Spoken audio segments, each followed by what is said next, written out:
오늘 함께 살펴볼 말씀은 베드로전서 3장 8절에서 12절 말씀입니다. 베드로전서 3장 8절에서 12절 말씀인데요. 제가 가진 성경은 신약 362페이지입니다. 저희 8절에서 12절 말씀 한 절씩 교독하도록 하겠습니다. 마지막으로 말합니다. 여러분은 모두 한 마음을 품으며 서로 동정하며 서로 사랑하며 자비로우며 겸손하십시오. 악을 악으로 갚거나 모욕을 모욕으로 갚지 말고 복을 빌어 주십시오. 여러분으로 하여금 복을 상속받게 하시려고 하나님께서 여러분을 부르셨습니다. 생명을 사랑하고 좋은 날을 보려고 하는 사람은 혀를 다스려 악한 말을 하지 못하게 하며 입술을 닫아서 거짓말을 하지 못하게 하여라. 악에서 떠나 선을 행하며 평화를 추구하며 그것을 쫓아라. 주님의 눈은 의인들을 굽어 보시고 주님의 귀는 그들의 간구를 들으신다. 그러나 주님은 악을 행하는 자들에게서는 얼굴을 돌리신다. 아멘. 우리 기도하고 말씀 선포하겠습니다. 사랑해 주님 감사합니다. 하나님, 오늘도 우리가 주님을 예배하며 말씀 앞에 나아갑니다. 하나님, 살아계신 하나님의 말씀을 우리가 사모합니다. 하나님, 전하는 자는 부족하오나 주님 전하는 자나 하나님 듣는 자나 한 마음으로 주님 말씀 앞에 설 때에 하나님의 능력의 말씀이 우리를 깨우시고 하나님, 우리가 그 말씀에 반응하고 그 말씀을 붙잡고 믿음으로 살아갈 수 있는 공동체 되게 하여 주시옵소서. 오직 하나님의 영광만이 선포되고 하나님의 은혜만이 임재하는 시간 되길 원합니다. 감사합니다. 이 모든 말씀 우리 주 예수 그리스도의 이름으로 기도합니다. 아멘. 할렐루야. 오늘도 한 마음으로 살아계신 하나님을 예배하는 우리 믿음의 공동체 여러분, 주님의 이름을 축복하고 환영합니다. 하나님께서 저와 여러분을요 오늘 예배의 자리에 부르셨고 우리를 주님의 자녀로 부르셨습니다. 또한 우리를 그리스도의 제자로 부르셨고요, 교회로 부르셨습니다. 우리가 이 사실을 잊지 않고 부름받은 자로서, 하나님께 부름받은 자로서 주님께 믿음으로 반응할 때 하나님께서 예비하신 그 은혜와 긍휼하심 그리고 위로와 사랑을 깊이 누리고 그리고 전할 수 있는, 말씀으로 다시 세워질 수 있는 저와 여러분이 될 수 있기를 원합니다. 오늘 살펴볼 이 베드로전서 3장 8절에서 12절 말씀은요, 그리스도인들이 택하심을 입은 나그네로서 또한 순종하는 자녀로서 이 세상을 어떻게 살아가야 되는지에 대해서 베드로전서 2장 11절부터 기록되고 있었던 그 말씀의 마지막 부분입니다. 베드로는요, 그리스도인들이 거룩한 삶을 살아낼 때 이 세상 사람들이 이 그리스도인들의 거룩한 삶을 보고 경건한 삶을 관찰하고 그것으로 인해서 예수 그리스도를 믿음으로 하나님께 영광을 돌릴 것이라고 말했습니다. 더 나아가서 베드로는요, 그리스도인들이 거룩한 삶이요 구체적으로 어떠한 상황과 환경 가운데 적용되어야 되는지 베드로전서 2장 11절부터 이야기하고 있었는데, 먼저는 그리스도인들은요 사회 제도와 질서에서 선을 행함으로 거룩한 삶을 살아야 된다고 이야기했습니다. 뿐만 아니라 그리스도인들은요 본이 대신 예수 그리스도를 따라서 권위 있는 자들에게 복종해야 되는데, 첫 번째는 종이 주인에게 복종해야 되고 아내가 남편에게 복종해야 된다고 이야기했죠. 그리고 그러한 권면은 오늘 말씀까지 계속해서 이어지고 있습니다. 자, 오늘 본문의 시작인 8절에서 베드로는요 마지막으로 이야기합니다. 마지막으로 말합니다 라고 이야기하면서 말씀을 시작하는데, 이것은 단지 그리스도인들의 거룩한 삶의 결론을 이야기하려고 사용하는 표현만은 아닙니다. 여러분, 보통 결론에는 뭐가 들어가죠? 그래, 결론, 마지막에는 중요한 내용을 반복하죠. 에세이 써보시면 알지만 콘클루전에는 내가 했던 내 모든 내용을 다시 한번 조합해서 뭐가 중요했는지 다시 기록합니다. 혹은 우리가 이제 글을 쓸 때 가장 중요한 것, 특히 한국말은 끝까지 들어봐야 된다고 얘기하잖아요. 그래서 가장 끝에 제일 중요한 내용을 기록하기도 합니다. 다시 말해서 베드로는 오늘 본문 말씀에서 그리스도인들이 거룩한 삶을 살아가는 데 있어서 가장 중요한 것을 기록하고 있는데, 그것은 바로 그리스도인들이 하나님께서 복을 상속받게 하시려고 부르신 자들이라는 것입니다. 따라서 저와 여러분들은요 부름받은 상속자 입니다. 여러분 이미 아시다시피요. 선대로부터 신분이나 지위, 재산이나 기업, 권리나 의무 등을 이어받는 것이 상속입니다. 내가 노력해서 나의 열심으로 무언가를 성취하는 게 아니라요. 누군가 노력해서 이루어 놓은 것을 내가 이어받게 되는 것이 상속이에요. 제가 사진을 하나 준비했는데요. 보여주시겠어요, 사진을? 혹시 여러분 이 개 아시나요? 네, 저먼 셰퍼드예요. 맞아요. 견종 저먼 셰퍼드. 이 개 아시는 분 있으신가요? 그냥 동네 돌아다니는 공원에 가면 있을 만한 개, 강아지 같죠? 이 개는요, 저먼 셰퍼드인데 이 개 이야기가 넷플릭스에 나왔다고 해요. 저도 아직 이 넷플릭스를 보지는 못했는데 이 개가요, 전 세계에서 가장 부유한 개라고 합니다. 이 개가 보유한 재산이 얼마냐면 4억 달러예요. 하나로 하면요 5,300억이요. 그럼 이 개가 지금 무슨 노력을 해서 5,300억을 벌었을까요? 아니요, 상속받은 거예요. 이 개 이름이요, 그 건터 4세인데 건터 4세는요 자기 할아버지 개인 건터 3세의 상속견이고, 이 건터 3세 역시 독일 백작의 부인이었던 카를로타 리벤슈타인이요 1991년 사망 당시에 건터 3세에게 8천만 달러, 하나로 1,000억을 신탁으로 상속해 줬어요.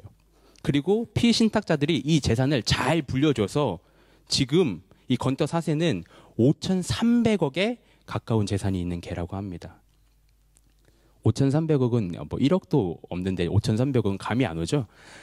우리가 이거 보면서 와, 개팔자가 상팔자다, 혹은 아, 부럽다, 나도 저런 상속을 좀 받았으면 좋겠다, 이런 생각이 지금 들고 계시나요? 사랑하는 여러분, 베드로는요 소아시아 지역에 흩어져서 핍박과 어려움 가운데 살아가던 그리스도인들과 오늘 말씀 앞에 나아가는 저와 여러분에게 우리는 이 강아지와 이 개와 비교할 수 없는, 이 땅의 재산과는 비교할 수조차 없는 하나님의 복을 상속받게 하시려고 하나님께서 우리를, 저와 여러분을 부르셨다고 이야기하고 있습니다. 사실 베드로는요, 이 베드로전서라는 편지의 처음부터 이 이야기를 하고 있었어요. 베드로전서 1장 4절 말씀 보여주시면 베드로가요 편지의 서두에서 이렇게 얘기합니다. 썩지 않고 더러워지지 않고 낡아 없어지지 않는 유산을 물려받게 하셨습니다. 이 유산은 여러분을 위하여 하늘에 간직되어 있습니다. 그리스도인들은 결국 사라져버리는 이 땅의 유산을 상속받는 사람들이 아니라 썩지 않고 더러워지지 않고 낡아 없어지지 않는 유산을 물려받았다고 베드로는 선포하며 이 유산이 하늘에 간직되어 있다고 이야기했습니다. 사실 상속에 대한 개념은요 성경 곳곳에 나와 있습니다. 특히 신약 성경을 보시면 바울도 그렇고요, 야고보도 그렇고요, 베드로도 그렇고요, 요한도 그렇고요, 그들의 편지 가운데 상속에 대한 개념이 나와요. 히브리서에도 상속의 개념이 나옵니다.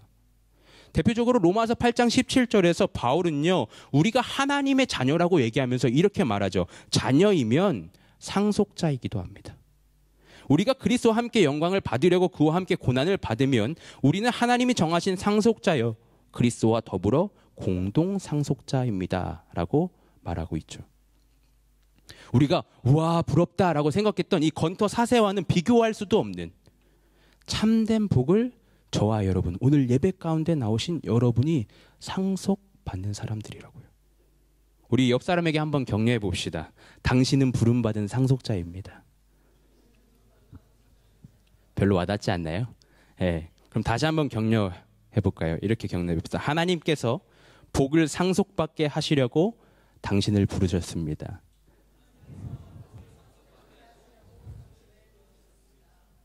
혹시 아직 내가 하나님의 복보다는 건터 4세가 누리는 그 돈의 상속을 갈망하고 계시는 분이 있다면 오늘 말씀을 통해서 부름받은 상속자가 어떠한 것인지 깨달을 수 있는 은혜가 있기를 주님의 이름으로 축원합니다. 오늘 말씀 가운데 우리가 기억하길 원하는 첫 번째는요, 복을 상속받게 하시려고 부르셨다입니다. 자, 여기에는 우리가 생각해 봐야 되는 두 가지의 개념이 있습니다. 첫 번째는요, 하나님께서 나를 부르셨다는 것. 하나님께서 저와 여러분을 부르셨다는 것이고, 두 번째는 그렇다면 하나님께서 상속받게 하시려는 복은 도대체 무엇인가 하는 질문이죠. 그중 먼저 우리는 하나님께서 저와 여러분을 부르셨다는 사실을 주목해 보고자 합니다. 여러분, 하나님께서는요, 저와 여러분을 부르셨습니다. 사실 하나님께서 여러분을 부르셨고 택하셨다는 사실도요, 베드로전서에서 계속 등장하고 있는 개념이에요. 특히 베드로전서 2장 말씀에서는요, 하나님께서 우리를 어둠에서 불러내서 자기의 놀라운 빛 가운데로 인도하셨다고 말하면서 그리스도인들은 뭐라고 이야기하죠? 택하신 족속이고 왕같은 제사장이고 거룩한 민족이고 하나님의 소유된 백성이다라고 선포되고 있죠. 이를 통해서 우리가 놓치지 않아야 하는 것은 하나님께서 오늘 저와 여러분을 부르셨다는 것입니다. 우리가 자격이 있고 능력이 있어서 구원을 또한 하나님의 복을 성취할 수 있는 것이 아니라 하나님께서 저와 여러분을 부르셨기 때문에 그로 인하여서 우리는 하나님께서 예비하신 그 복을 상속받을 수 있다는 것입니다. 그렇다면 누군가는 이렇게 질문해 볼 수 있을 것 같아요. 어차피 내가 하는 거 아니고 하나님께서 주권적으로 부르시고 내가 복을 받을 거면 나 아무것도 안 해도 되지 않나요? 맞습니다. 우리의 노력으로 하나님의 복을 받는 것이 아니기 때문에 우리는 복을 누리면 됩니다. 하지만 기억해야 되는 것은요, 우리는 아까 건터 4세가 아니잖아요. 우리는 하나님의 형상대로 지음받은 존재이고 우리는 상속견이 아니라 상속자로 하나님의 자녀로 부르심을 받은 자들입니다. 그래서 우리는 부르심에 합당하게 살아가야 되는 것이죠. 다시 말해서 우리가요, 사회적 제도와 질서, 일터와 가정에서 거룩한 삶을 살아냈기 때문에 하나님의 복을 상속받는 것이 아니라 하나님의 복을 상속받게 하시려고 우리를 부르셨기 때문에 우리가 상속자답게 살아가야 되는 것이고, 그러한 삶이 바로 거룩한 삶이다라고 베드로는 정의하고 있는 것입니다. 여러분, 같은 내용 같지만 이 순서가 굉장히 중요합니다. 바울이요, 에베소서 4장 1절 말씀에서 그러므로 주님 안에서 갇힌 몸이 된 내가 여러분에게 권합니다. 여러분은 부르심을 받았으니 그 부르심에 합당하게 살아가십시오라고 선포하고 있듯이 저와 여러분은요, 하나님의 부르심을 받은 자녀이기 때문에, 다른 말로 하나님의 상속자이기 때문에 그 부르심에 합당하게 살아가야 되는 것입니다. 또 다른 말로 한다면 지금 저와 여러분은 후계자 수업을 받고 있는 중입니다. 종종 뉴스나 드라마에서 기업의 상속에 대해서 혹은 후계자에 대해서 다루는 내용들이 있습니다. 하물며 세상의 기업을 상속받기 위해서도요, 후계자 수업이 필요하고 훈련들이 필요한데 하나님의 복을 상속받는 그리스도인들은 당연히 그에 합당한 훈련 과정이 있어야 할 것입니다. 이전까지는 내 생각대로, 내가 원하는 대로, 내 뜻대로 살아왔지만 이제는 하나님의 유산을 물려받을 상속자로서 그에 합당한 모습을 갖춰야 되는 것이죠. 그리고 이러한 상속자의 모습에 대해서 베드로는 본문 8절과 9절에서 이렇게 말하고 있습니다. 우리 다시 한번 본문 8절과 9절 말씀 함께 읽어보겠습니다. 시작. 마지막으로 말합니다. 여러분은 모두 한 마음을 품으며 서로 동정하며 서로 사랑하며 자비로우며 겸손하십시오. 악을 악으로 갚거나 모욕을 모욕으로 갚지 말고 복을 빌어주십시오. 여러분으로 하여금 복을 상속받게 하시려고 하나님께서 여러분을 부르셨습니다. 먼저 8절은요, 믿는 자들의 관계에 초점을 맞추고 있는 것 같아요. 즉 하나님의 자녀로 부름받은 관계 가운데서 저와 여러분들, 우리들은 한 마음을 품어야 되고 서로 동정하고 사랑하며 자비롭고 겸손해야 된다고 말합니다. 여러분 한번 생각해 봅시다. 저와 여러분이 하나님의 상속자로 하나님의 유산을 물려받을 사람들이에요. 그런데 우리가 지금 다 각자 마음이 다 달라서 상속에 대해서 다툼이 생긴다. 그 유산에 대해서 다툼이 생긴다. 그럼 그 복을 상속시켜주는 아버지 하나님의 마음이 어떨까요? 기쁘실까요? 안 기쁘시겠죠. 아버지가 자녀들에게 유산을 물려주려고 하는데 유산 가지고 싸우는 거예요. 기쁘지 않겠죠. 그렇기 때문에 우리는 먼저 한 마음을 품어야 되는 것입니다. 그리고 서로 긍휼한 마음을 가지고 사랑의 관계를 쌓아가야 되는 것이죠. 더 나아가서 그냥 마음만, 좋은 마음에서 그치는 것이 아니라 우리가 실질적으로 긍휼한 마음을 자비함으로 살아내고 낮은 자가 되고자 겸손함을 실행해야 됩니다. 뿐만 아니라 9절 말씀은요, 믿지 않은 사람들과의 관계를 이야기하고 있습니다. 나에게 악을 행하고 모욕을 행하는 자들, 그들에게도 악을 악으로 갚거나 모욕으로 갚지 말고 복을 빌어주는 것이 하나님의 복을 상속받을 사람들이 살아내야 되는 그 후계자 수업입니다. 내게 악을 행하는 자에게 눈에는 눈이고 이에는 이다 라고 되갚아주고 싶고, 나를 모욕하는 자에게 동일하게 나 정당한데 너 왜 그래?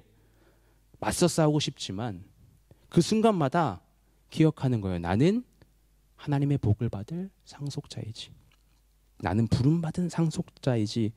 나의 정체성을 되새기면서 거룩하게 살아가야 하는 사람들이 바로 저와 여러분들 그리스도인들입니다. 그리고 이어서 베드로는 시편 34편 12절에서 16절 말씀을 인용해서 본문 10절과 12절 말씀을 기록하고 있는데, 이 내용은 앞선 8절과 9절 말씀을 지지하는 근거 혹은 이유로 기록되고 있습니다. 사랑하는 믿음의 형제 자매 여러분, 우리가 오늘 말씀 가운데 기억하길 원하는 것, 우리가 말씀 가운데 놓치지 않길 원하는 건 하나님께서 복을 상속받게 하시려고 저와 여러분을 부르셨다는 사실입니다. 이것은 여러분들에게 여러분 예수 믿으면 이렇게 살아야 됩니다. 이렇게 이러한 율법을 지켜야 돼요. 이러한 제한을 만들거나 율법의 기준을 갖추라고 말하는 것이 아니라, 먼저 우리가 누구인지 정말 안다면, 내가 하나님의 상속자라는 그 사실을 안다면 그에 합당한 삶을 살아낼 수 있습니다라고 하는 믿음의 격려입니다.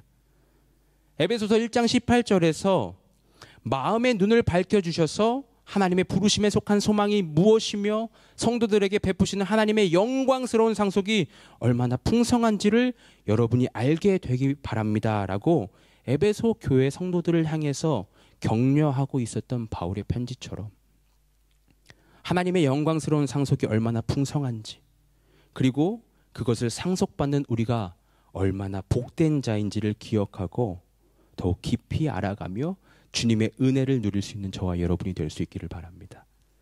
그렇다면 두 번째로 우리가 생각해 볼 건 뭐냐면, 하나님께서 상속받게 하시려는 그 복은 도대체 무엇이냐는 거예요. 저는 가끔 누군가 예수 믿는 사람은 잘 살면 안 돼, 예수 믿는 사람은 복을 구하면 안 돼 라고 말하는 사람들을 만나기도 합니다. 그런데 여러분, 우리가 이 사실을 잘 생각해 봐야 돼요. 오늘 본문에서요, 그리스도인들은요 복을 상속받게 하시려고 부르셨다고 하는데, 왜 우리는 복을 받으면 안 되고 복을 구하면 안 된다는 그 오해를 가지고 잘 살면 안 된다는 생각을 가지면서 살아가고 있을까요? 왜 그럴까요? 그 이유는 복이라는 용어의 의미가 세상과 그리스도인들 가운데서 혼동되고 있기 때문입니다. 잘 사는 것도 마찬가지예요. 우리는요, 돈이 많은 사람을 가리켜서 저 사람 잘 살아라고 이야기하기도 합니다. 그런데 저 사람은 돈이 많은 사람이지 잘 사는 사람은 아닐 수도 있어요. 즉 세상에서 말하고 있는 복은요, 의식주의 문제가 없이 풍족한 삶을 살아내는 것, 그것을 복이라고 생각합니다. 우리가 해마다 새로운 한 해를 시작하면서 새해 복 많이 받으세요라고 서로에게 말하죠. 그런데 이것을 세상적인 의미에서 복을 받는 것은요, 육체의 건강, 그리고 재산의 증진, 가정의 편안, 이러한 것들을 의미할 때가 대부분입니다. 다시 말해, 아프지 말고 돈 많이 벌고 학교에서 좋은 성적 성취하고 회사에서 승진하고 사업 번창하고 가정에서 아무런 어려움 없이 살아갔으면 좋겠다라는 말을 간추려서 우리가 뭐라고 얘기하죠? 새해 복 많이 받으세요 라고 얘기하죠. 그런데 성경에서 말하는 복은요, 이러한 의미가 아니에요. 히브리어 바라크, 토브 그리고 아시레를 통해서 알 수 있는 그리스도인들의 복은요, 하나님을 나의 삶의 주인으로 고백하고 주님 앞에서 무릎 꿇고 살아가는 것이고, 하나님이 보시기에 좋은 것들, 하나님이 보시기에 기뻐하는 것들을 선택하면서 살아가는 삶이고, 다른 길로 치우치지 않고 곧장 주님께서 인도하시는 길로 나아가는 것, 이것이 구약 성경에서 정의하고 있는 복입니다. 그리고 오늘 본문에서 복이라고 번역되고 있는 이 헬라어 율로게오는요, 이 히브리어 바라크를 헬라어로 번역할 때 사용하는 단어인데, 이 율로게오를 직역하면 좋게 말하다 혹은 좋은 것을 말하다라는 의미예요. 베드로는 하나님께서 저와 여러분을 부르셨는데 그 이유가 복을 상속받게 하시려는 이유라고 선포했습니다. 하지만 그 의미는 단지 세상에서 부를 획득하고 명예를 쌓으면서 건강하고 편안한 삶을 사는 것을 의미하는 것이 아니라는 것이죠. 하나님께서 우리에게 상속받게 하시려는 복은요, 좋은 것을 말하는 삶입니다. 그렇다면 여러분에게 가장 좋은 게 뭡니까? 좋은 집이 있으신가요? 좋은 차가 있으신가요? 좋은 커리어와 좋은 직장이 있으신가요? 내 안에 가장 귀한 것, 내 삶에 가장 귀한 것은 무엇입니까? 고린도서 4장 7절의 말씀처럼 질그릇과 같은 내 삶에 보물을 간직하고 있는데 그 보물이 도대체 무엇입니까? 하나님께서 저와 여러분에게 상속해 주시기 원하는 좋은 것은요, 하나님께서 원하시는 좋은 것을 말하는 삶은요, 바로 복음을 믿고 깨달아 누리면서 그 복된 소식을 말하면서 살아가는 삶, 그 복된 소식을 누군가에게 전하면서 살아가는 삶, 이것이 오늘 성경에서 얘기하는 하나님이 상속시키려고 하는 복입니다. 여러분, 혹시 이 복의 정체를 알고 나서 너무 시시하게 느껴지시나요? 혹시 그런 마음이 생긴다면 우리는 복음이 정말 나에게 어떠한 의미인지를 점검해 볼 필요가 있습니다. 여러분에게 복음은 도대체 어떠한 의미입니까? 하나님이 상속하시는 복은요, 영원한 하나님의 나라의 기쁜 소식이고 예수 그리스도라는 유일한 생명의 길입니다. 그런데 오늘 우리는 주님 앞에서 어떠한 것을 복이라고 구하고 있습니까? 혹시 나는 썩고 낡아질 것들, 결국 사라지고 없어져 버리는 세상의 것들만 복이라고 착각하고 살아가고 있지는 않습니까? 우리에게 세상의 것들이 필요 없다는 것은 아니지만 그리스도인들은요, 우리의 언어를 재정립해야 됩니다. 세상이 사용하고 있는 그 용어들, 세상의 터미놀로지를 교회 안에 갖고 와서 믿음의 삶에 갖고 와서 믿음의 공동체 안에 갖고 와서 그대로 적용하면서 살아가는 삶이 아니라 하나님께서 말씀하고 계신 것을 기준으로서 우리의 용어들을 변화시켜 나가야 되는 것이죠. 사랑하는 믿음의 형제자매 여러분, 저와 여러분은요, 하나님의 복을 상속받게 하시려고 부름받은 자들입니다. 이 복은 세상의 어떤 것보다 값지고 비교할 수 없는 은혜입니다. 이 복을 붙잡고 놓치지 않는 저와 여러분이 될 수 있기를 바랍니다. 5,300억 갖고 있는 개보다 하나님의 복을 갖고 있는 내 삶이 더 귀하다는 것을 깨달아 알 수 있는 저와 여러분이 될 수 있기를 바랍니다. 우리가 본문 말씀 가운데 한 가지 더 기억하고 주목하길 원하는 것은 9절 말씀에 기록된 것처럼 복을 빌어주십시오라는 것입니다. 하나님께서 우리를 부르셔서요, 복을 상속받게 하려고 하실 때 우리는 또한 복을 빌어주는 사람이 되어야 한다는 것이죠. 이 사실을 우리가 놓치게 된다면 어쩌면 우리는 마치 잘못된 선민사상을 갖고 있었던 이전의 유대인들처럼 하나님의 복이 나에게만 국한되어 있는 것이라고 오해할 수 있게 됩니다. 하지만 오늘 본문 말씀 가운데 분명히 우리가 알 수 있듯이 우리는요, 복을 상속받는 자임과 동시에 복을 알지 못하고 살아가는 자들, 때로는 나에게 악하게 대하고 나를 모욕하는 자들에게까지도 하나님의 복을 빌어주는 자로 살아가야 한다는 사실입니다. 곧 그리스도인들은 복의 통로가 되어서 하나님의 복이 온 땅에 전해지도록 해야 하는 것이죠. 이러한 삶이 바로 부름받은 상속자의 모습입니다. 창세기 12장 말씀에 보면요, 하나님께서 아브라함, 믿음의 조상이라고 얘기하는 이 아브라함을 부르시고 복을 약속하시는, 내가 너로 하여금 복의 근원이 되게 하겠다라고 약속하시는 말씀이 등장합니다. 우리 창세기 12장 2절에서 3절 말씀을 같이 읽어볼까요? 창세기 12장 2절에서 3절 말씀입니다. 내가 너로 큰 민족이 되게 하고 너에게 복을 주어서 내가 크게 이름을 떨치게 하겠다. 너는 복의 근원이 될 것이다. 너를 축복하는 사람에게는 내가 복을 베풀고 너를 저주하는 사람에게는 내가 저주를 내릴 것이다. 땅에 사는 모든 민족이 너로 말미암아 복을 받을 것이다. 창세기 말씀을 보면 하나님께서는 분명히 아브라함을 부르셨고 그에게 복의 근원이 되게 하시겠다고 약속하셨습니다. 그래서 유대인들은요, 자신들이 아브라함의 자손인 것을 자랑스러워하고요, 자신들이 아브라함의 자손이기 때문에 복을 받을 사람이라고 생각합니다. 그런데 그들이 놓쳤던 부분이 있어요. 그것이 뭐냐면 마지막 3절에서 하나님께서는요, 아브라함만을 복 주시기 위해서 그를 복의 상속자로 삼으신 것이 아니라는 사실이죠. 창세기 12장 3절에 기록되어 있듯이요, 하나님께서는요, 땅에 사는 모든 민족을 아브라함으로 말미암아 복을 받게 하시려고 아브라함을 복의 근원으로 삼으신 것입니다. 다시 말해서 하나님은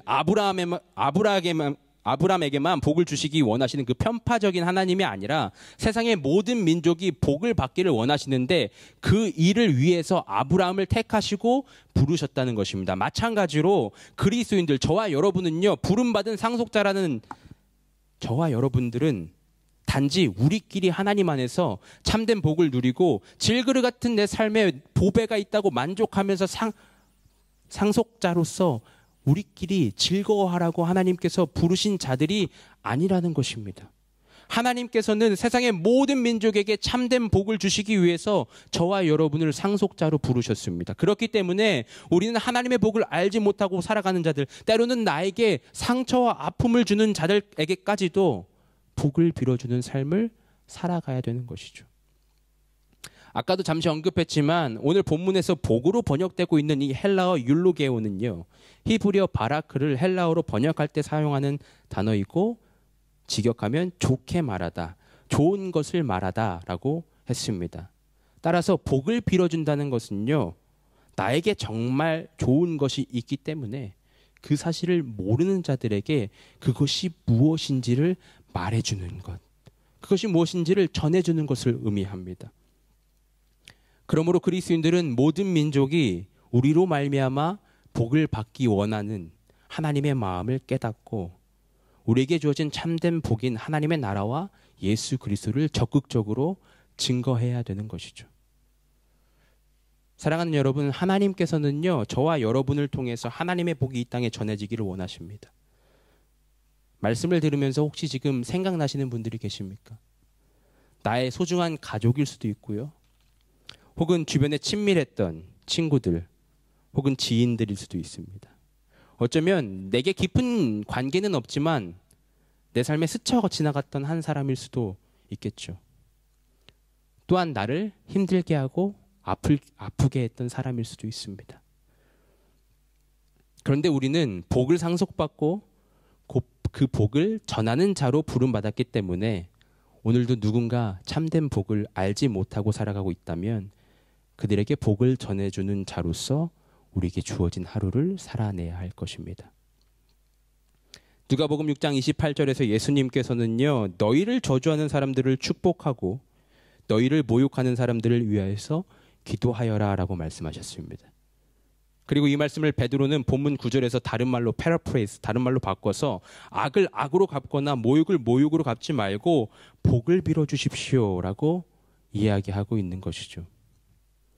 그렇다면 여러분, 저와 여러분은 실질적으로 어떻게 복을 빌어주는 삶을 살아갈 수 있을까요? 우리가 좀 더 프랙티컬하게 생각해 봐야 돼요. 실천적으로 생각해 볼 필요가 있습니다.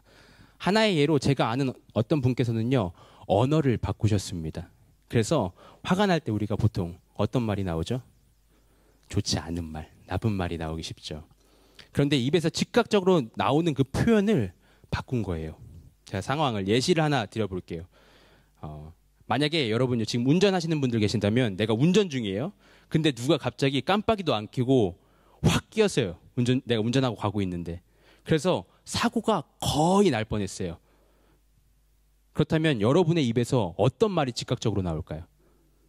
저는 몰라요. 여러분 입에서 어떤 말이 즉각적으로 나올까요? 웃으시는 분들, 저랑 비슷한 생각이죠? 네. 어떤 말이 즉각적으로 나올까요? 또는 지금 운전을 안 하시는 분들도 계시니까 만약에 여러분들께서 횡단보도에 서 계시는 거예요. 그런데 횡단보도에 초록불이 들어왔어요. 바로 건너가면 위험하죠? 몇 초 샜어요. 이제 건너가야겠다. 건너는데 갑자기 차가 좌회전을 훅 껴서 차에 치일 뻔했어요. 그럼 내 입에서 어떤 말이 가장 먼저 튀어나올까요? 아마 여러분들은 안 그러시겠지만 많은 경우 상대 운전자를 비난하는 말 혹은 저주하는 말까지 나올 수 있겠죠. 인상 쓰면서 아씨 저 사람 제정신이야? 운전을 어떻게 눈 뜨고 하는 거야? 뭘로 하는 거야 지금? 이러한 말들 있잖아요. 저도 20대 초중반에는 이런 반응을 많이 했던 것 같아요. 그런데 제가 아시는 그분께서 이렇게 말하십니다. 아이 복 받을 사람아. 갑자기 진짜요. 제가 경험한 겁니다. 차량이 확 꼈는데요. 야 하나님의 복 받아라. 이렇게 말하는 거예요. 제가 그 모습을 보고 도전이 됐습니다. 물론 진심으로 그분을 다 상대 운전자를 축복했는지는 모르겠어요. 그냥 말만 바꾼 걸 수도 있어요. 그런데 내 삶에서 자동적으로 나오는 반응이 있는데 그것을 변화시키려고 얼마나 이 사람이 노력했겠습니까? 상대방이 나에게 위협을 가하고 나에게 해를 가했는데 야 이 복 받아라 라는 말이 내 입에서 즉각적으로 튀어나올 때까지 얼마나 많은 언어의 훈련을 했겠습니까? 내가 복을 상속받기 위해서 부름받았고 누군가에게 복을 빌어주는 사람으로 부름받았다는 그 사실을 하나님의 말씀을 통해서 깨달았기 때문에 내 현실적인 삶에서 작은 변화부터 실천할 수 있는 것입니다. 내 입술에서 나오는 말들을 변화시키고 삶의 작은 행동들을 부름받은 상속자답게 후계자답게 살아가고자 힘쓰는 것이죠. 그렇다면 저와 여러분은 복을 빌어주고 복을 전하는 사람으로 살아가기 위해서 무엇을 해볼 수 있을까요? 여러분의 삶 가운데 무엇을 해보실 것입니까? 작은 습관부터 하나씩 부름받은 상속자답게 변해나갈 수 있는 저와 여러분이 될 수 있기를 주님의 이름으로 축원합니다. 사랑하는 믿음의 형제자매 여러분, 그런데 우리가 기억해야 되는 거, 이 모든 것은요, 내가 먼저 하나님의 복이 무엇인지 정말 경험하고 지금 내 안에 그 하나님의 복이 충만히 자리 잡고 있을 때 가능한 일입니다. 지금 내 안에 예수 그리스도의 사랑과 은혜, 그 하나님의 나라의 영광이 가득히 자리 잡고 있어야 우리가 그 후계자답게 살아갈 수 있다는 것이에요. 여러분은 정말 여러분이 부름받은 상속자라는 그 사실을 기억하고 계십니까? 오늘 말씀 가운데 우리가 주목했던 두 가지 사실, 하나님께서 저와 여러분을 복을 상속받게 하시려고 부르셨다는 것과 복을 빌어주는 자들로 살아가야 한다는 것을 기억하며 우리가 붙잡을 때 하나님께서는 우리를 통해서, 저와 여러분의 삶을 통해서, 우리 담없는 교회를 통해서, 이 땅의 그리스도인들을 통해서 이 땅의 모든 민족에게 하나님의 복을 주실 것입니다. 우리 마지막으로 옆 사람에게 이렇게 격려합시다. 당신은 부름받은 상속자입니다. 안 하시는 분들이 계셔 다시 한번 할게요. 당신은 부름받은 상속자입니다. 그 어떤 상속과는 비교할 수 없는 영원한 유산을 상속받아서 믿음으로 살아갈 수 있는 우리 모두가 될 수 있기를 주님의 이름으로 축원합니다. 아멘.